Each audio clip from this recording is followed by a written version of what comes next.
कोई तन मन दुखी कोई चित उदास, एक एक दुख सबन को सुखी संत का दास। तुलसी या संसार में पांच रतन है सार, सात संग सतगुरु शरण दया दीन उपकार। जैसे तैसे पात की आवे गुरु की ओट, गाठी बांधे संत से ना परखे खरखोट। सोना काई नहीं लगे लोहा पुन नाही खाए, बुरा भला जो गुरु भगत कभू नरक न जाए। दर दरबारी साथ है उन्हें उनसे सब कछु होए, तुरंत मिलावे नाम से उन्हें मिले जो कोय। सभी भाइयों को राम राम। कोई तो तन मन दुखी कोई चित्त उदास, एक एक दुख सबन को सुखी संत का दास। संत तुलसीदास की वाणी आत्मा का अनुभव सुनने से पहले चैनल को सब्सक्राइब और लाइक करें, ताकि आने वाला वीडियो और नोटिस भाई के पास तुरंत पहुंच जाए। जब हम इस संसार को देखते हैं तो हमें हर इंसान दुखी नजर आता है। शरीर के रोगों से सारी दुनिया भरी पड़ी है। आज इतनी दवाइयों की खोज हो चुकी है, किंतु फिर भी नए नए रोग बढ़ते जा रहे हैं। कई रोग तो जन्मजात होते हैं, जैसे अंधापन, गूंगापन। कई रोग परंपरागत होते हैं। बाप दादों की बीमारी बच्चों को पोतों को हो सकती है।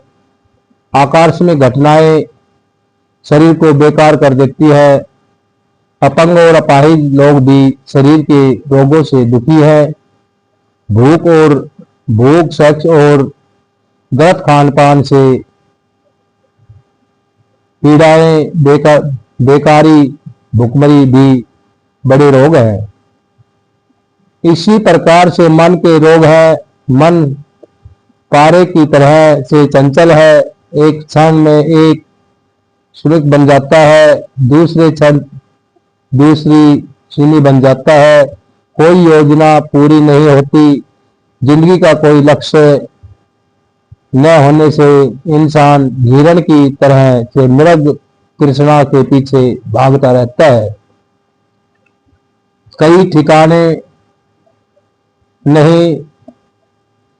ठिकाना नहीं। विज्ञान की सारी उन्नति के बावजूद इंसान ने अपना लक्ष्य तय नहीं किया है, और उसकी सारी भटकन थकान के सिवा कुछ नहीं है। संत तुलसीदास जी महाराज फरमाते हैं, गुरसते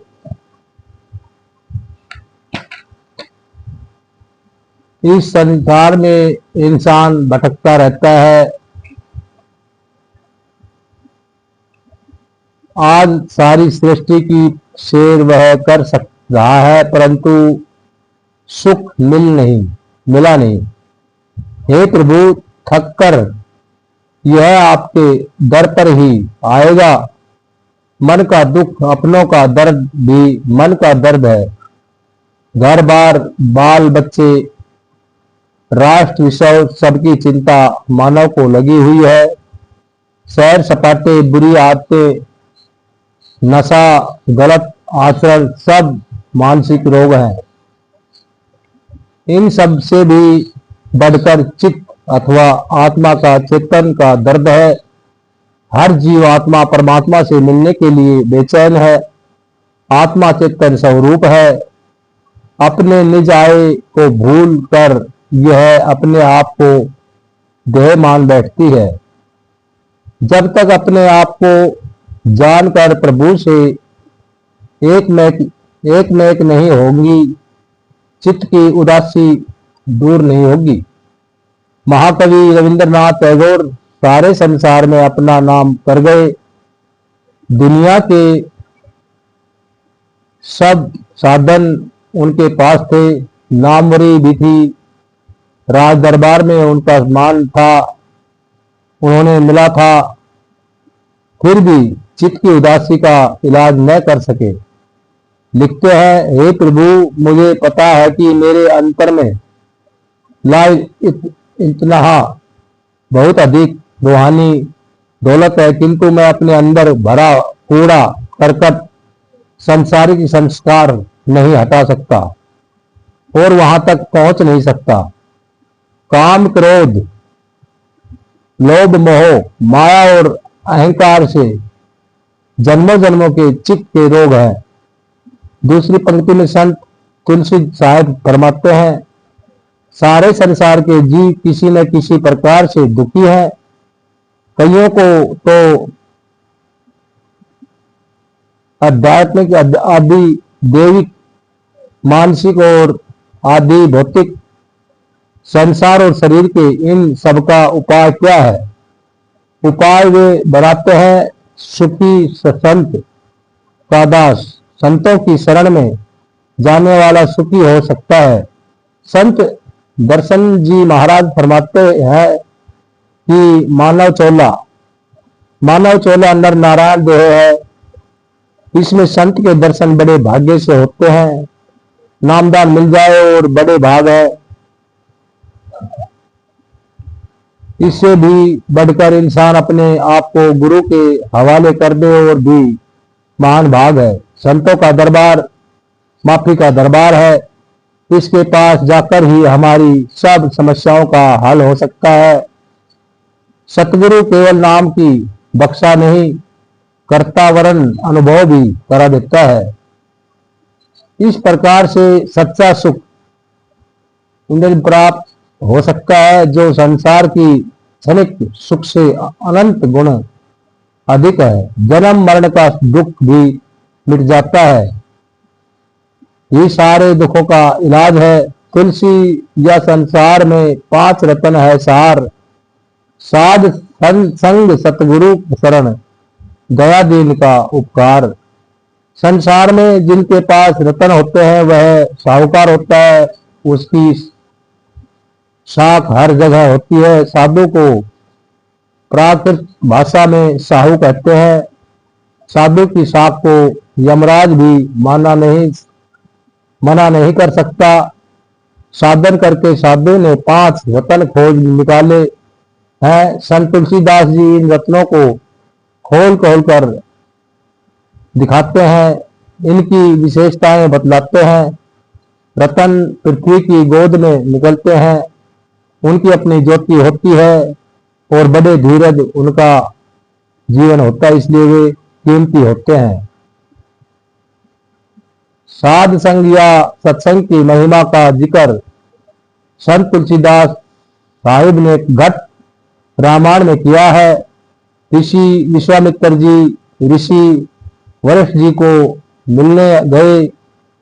वशिष्ठ जी ने उनको 2.5 घड़ी 1 घड़ी 48 मिनट की होती है कि सत्संग का फल भेंट में देना चाहा। विश्वामित्र जी ने 65,000 वर्ष तक तपस्या की थी। उनको लगा कि यह भेंट उनका अपमान है। बातचीत के दौरान यह तय हुआ कि ब्रह्मा माँ जी ने इसका निर्णय कराया जाए। ब्रह्मा जी के पास दोनों चले गए, किंतु ब्रह्मा जी ने उन्हें टाल दिया और भगवान विष्णु जी के पास भेज दिया। विष्णु भगवान ने उन्हें शिव जी के पास भेज दिया। शिव जी ने उन्हें शेषनाग के पास भेज दिया। शेषनाग जी ने उन दोनों से कहा कि आप मेरे सिर पर ये थोड़ी देर के लिए पृथ्वी का भार हटा दीजिए ताकि मैं सोच सकूं। विश्वामित्र जी ने धीरे धीरे अपने 10,000, 20,000, 40,000 और अंत में पूरी तपस्या का फल दांव पर लगा दिया। इस पर पृथ्वी थोड़ी उठी और एकदम दम से शेषनाग जी के सिर पर आ गिरी। इसके बाद वशिष्ठ जी ने 2.5 घड़ी सत्संग का फल दांव पर लगाया और पृथ्वी अधर में खड़ी हो गई। फैसला यही हुआ कि सत्संग का फल महान है। सतगुरु की शरण गुरुवाणी में आया है। हमारो भरता बड़ो विवेकी आपे संत कहावे। सतगुरु में प्रभु सता काम करती है। अत सतगुरु की शरण प्रभु की शरण है।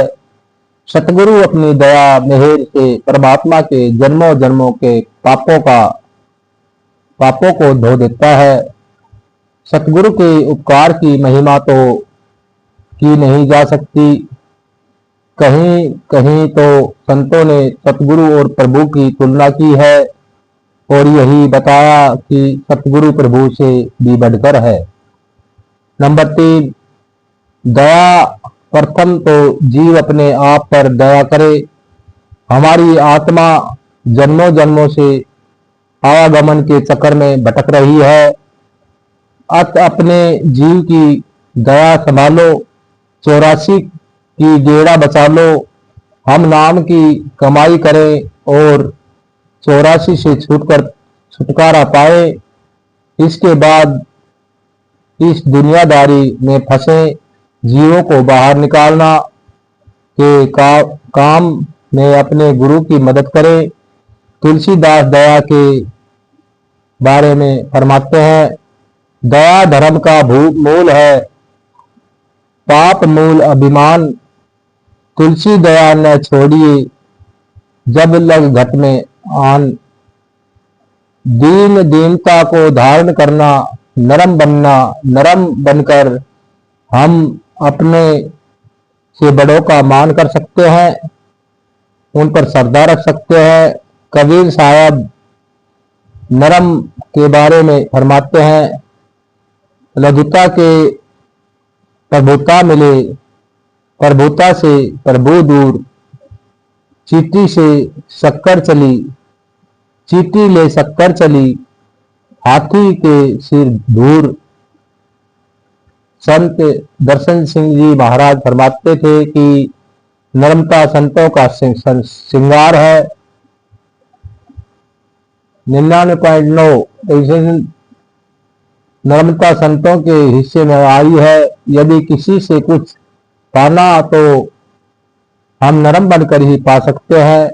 प्रभु का प्रेम, प्रभु की भक्ति नर्मता से ही पाई जा सकती है, हुकूमत से नहीं। अहंकारी का तो कहीं भी ठिकाना नहीं है।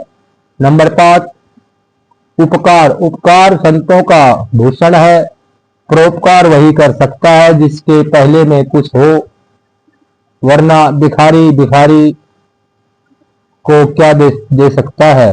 संत दर्शन जी महाराज अपने एक शेर में फरमाते हैं, एक दर्शन ही मिला औरों का गम, ख्वार हमें अपने गम में तो जमाने को परेशान देखा। जो अपनी खुद की मुसीबत दूर नहीं कर सकता, औरों का भला कैसे करेगा। उपकार करना केवल समर्थ पुरुष की कहानी है। जैसो तैसो पाथ की आवे गुरु की ओट, गाठी बांधे संत से नए परखे ना खोट। पात का अर्थ पापी है। साधारणतः पाप बुरे कर्मों को कहते हैं, किंतु संत कृपाल सिंह जी महाराज फरमाते हैं, प्रभु से दूर होना ही पाप है। नेक और बद कर्म दोनों ही बेड़िया है।